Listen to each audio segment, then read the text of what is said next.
Welcome to Daily Overdose.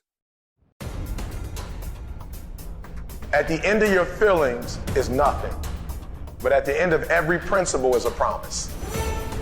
Behind your little feelings, it might not be absolutely nothing at the end of your little feelings, but behind every principle is a promise.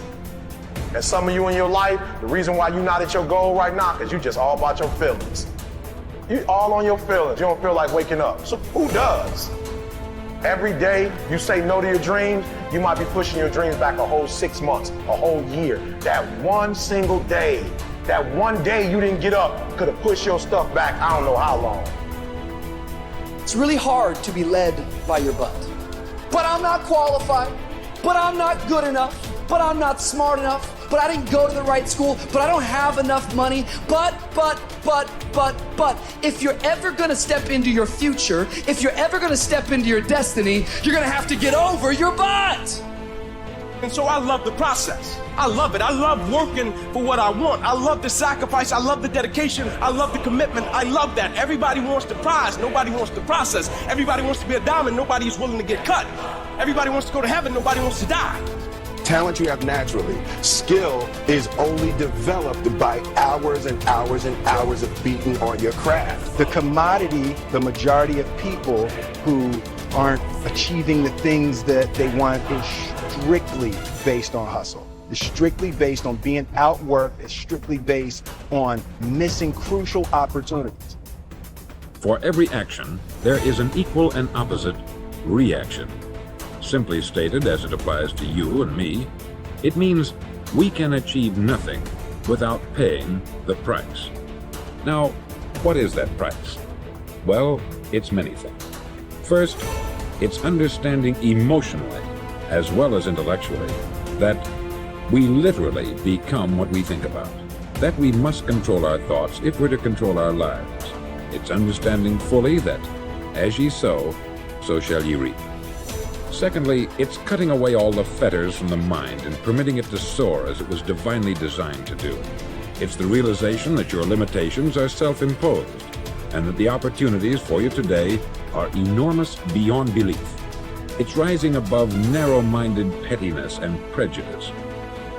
Thirdly, to use all your courage to force yourself to think positively on your own problem, to set a definite and clearly defined goal for yourself, to let your marvelous mind think about your goal from all possible angles, to let your imagination speculate freely upon many different possible solutions, to refuse to believe there are any circumstances sufficiently strong to defeat you in the accomplishment of your purpose, to act promptly and decisively when your course is clear, and to keep constantly aware of the fact that you are, at this moment, standing in the middle of your own acre of diamonds, as Russell Conwell used to point out. Fourth, save at least 10% of what you earn. It's also remembering that no matter what your present job, it has enormous possibilities if you're willing to pay the price. Now let's just go over the important points in the price each of us must pay to achieve the wonderful life that can be ours. It is, of course, worth any price. 1, you will become what you think about. 2, remember the word imagination. Let your mind soar. 3, courage. Concentrate on your goal every day. 4, save 10% of what you earn. And action.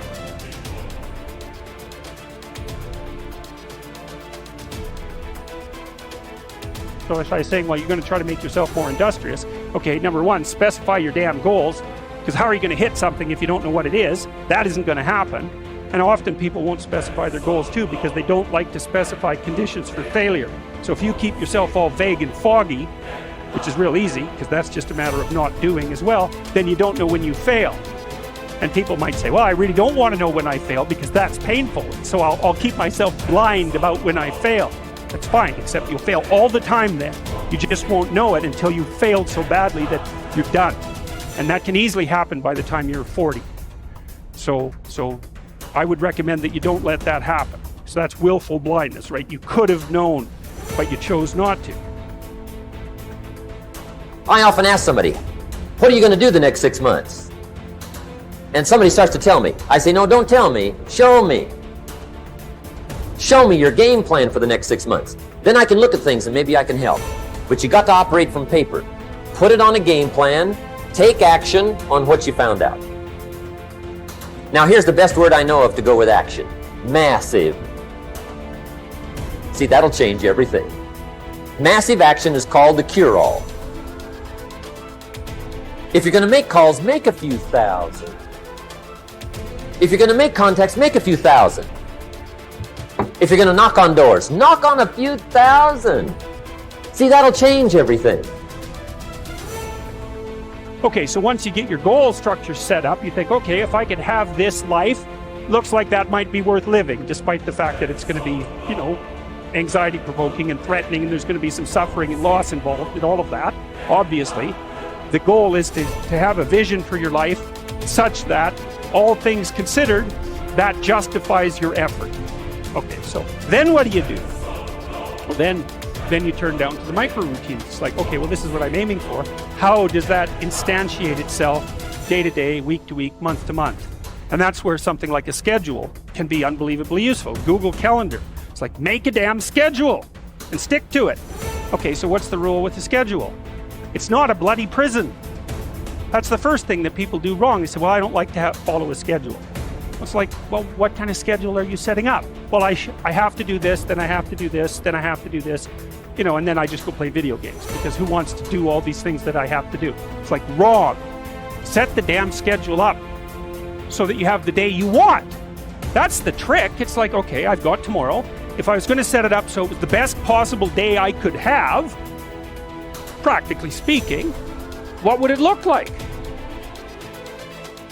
Here's the language of the poor. I'll try it a time or two and see what happens. It's the way poor people talk. The guy says, well, I'll give it 30 days. 30 days. You could guess his bank balance. You've got to have a better game plan. So here's one of the major things to do starting tomorrow. Take a look at your game plan. If it isn't loaded with massive action, change it tomorrow. The formula really works like this. Pick up a good idea, take heavy action. Pick up a couple of good ideas, take heavy action. As soon as you blame, shame, or justify, you are disempowering yourself instead of being responsible for your emotions, your feelings, your attitude, and your actions. When you take responsibility, then you are not at the mercy of the outside world and what happens in the outside world. You learn how to upgrade your emotional ability. So whether you're happy or sad or disgusted or frustrated or angry or fearful, you know how to navigate the emotions that causes either the motivational center in your brain to light up or the fear center in your brain to light up, thereby causing you to stop and procrastinate and not take action. One of the biggest reasons why you're unhappy is because deep down you know what you want, but you won't allow yourself to have it. And I want to break this down for you, because after coaching millions of people for the last decade, this is a fundamental issue for each and every one of us. So as you go about your life and you scroll through social media, you will inevitably bump into images or people who have the things that you'd like to have, or they're doing the things that you've always dreamt of doing. And instead of using that moment to inspire you to take action, to either learn about the thing you want to be doing, to do the work to get the things that you want, you're capable of doing those things. But instead of taking action, you make a fatal mistake. We all do this, by the way. You stop and you consider the thing that you want or the thing that you want to do, and then you tell yourself, it'll never happen for me. Right there, you just killed your inspiration, you killed your dream, you killed your goal, you invalidated yourself, you invalidated your desires, you pounded yourself down into the ground and basically said you're not worthy of that thing. And in that second, you just gave up on yourself and on all the things that are actually meant for you in your life. And so what do I want you to do about it? Well, here's what I want you to do about it. I want you to understand that you get to want those things, And you also can have them, but it's going to require action. And so the next time you find yourself going about your life and you feel that pang inside of you where you're like, gosh, I'd love to have that kind of car, or I'd love to have that kind of house, or I'd love to have that kind of health or mindset. Note it, and then remind yourself of a simple truth. I can have that mindset. I can have that car. I can have that lifestyle. I just have to be willing to put in the work. It's that simple. Stop telling yourself it'll never happen for you. Because the reason why it's not happening is because you keep telling yourself it won't. The second you tell yourself it absolutely can happen for me, I just got to do the work, you will flip into a mode of taking action, and that's when you'll get it done.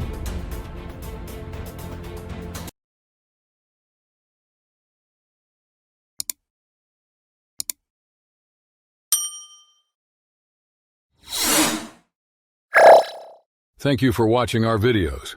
Please like and subscribe to our channel so you won't miss another video.